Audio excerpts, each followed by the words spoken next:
Been very strongly in favor. We have to cover pre-existing conditions, so we will be pursuing a major executive order requiring health insurance companies to cover all pre-existing conditions for all of its customers. This has never been done before, but it's time the people of our country are properly represented and properly taken care of. And Republicans will always protect Americans with pre-existing conditions. We protect you. Pre-existing conditions, right? Pre-existing conditions will always be taken care of by me and Republicans, 100%. And we will always protect Americans with pre-existing conditions. That's a major part of what I'm all about. We totally support people with pre-existing conditions. We'll protect pre-existing condition coverage. You can have better pre-existing than they had in their plan. After all the votes have been tallied, health insurance reform becomes law in the United States of America. This year, tens of thousands of uninsured Americans with pre-existing conditions, the parents of children who have a pre-existing condition, will finally be able to purchase the coverage they need. That happens this year.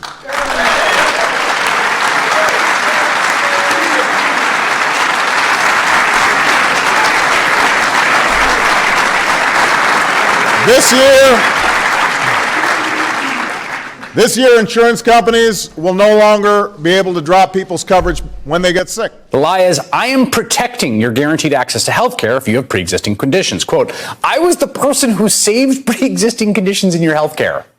That was Donald Trump just today. That is an absolute lie. And what Trump is out there saying is just the opposite of the truth. Because the facts are this.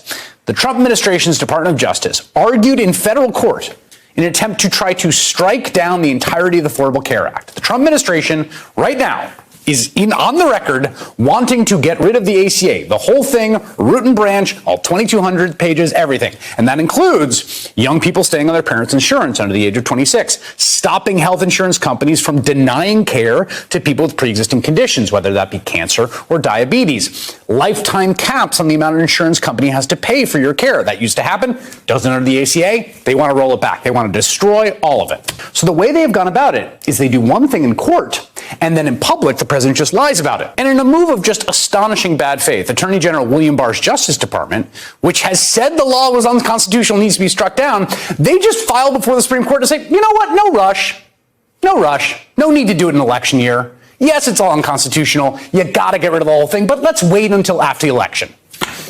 So what they're trying to do is hide the ball as they try to strike down the ACA and do it after the election and lie about what they're doing. Donald Trump will file in the Supreme Court today an attempt to strip away health care coverage from tens of millions of families in the United States, strip away their peace of mind away from more than 100 million people with pre-existing conditions.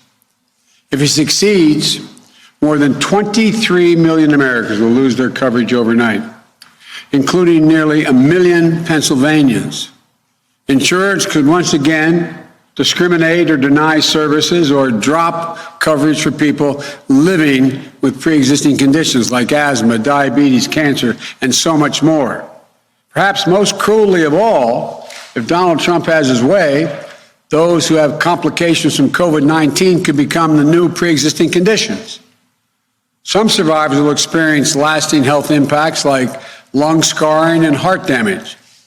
And if Donald Trump prevails in court, insurers would be allowed once again to strip away coverage, jack up premiums, simply because of the battle they survived fighting coronavirus. Those survivors, having struggled and won their fight of their lives, would have their peace of mind stolen at that moment they needed it most. He said you'll have better pre-existing than you have now, because he has no idea what that actually means. He doesn't know why people talk about pre-existing conditions or how historically they made it harder for you to get health insurance and how we're worried about that coming back. To him, the word pre-existing just means something. And so he just throws it out there as a buzzword. Well, we're going to have because better this means nothing to him. Right.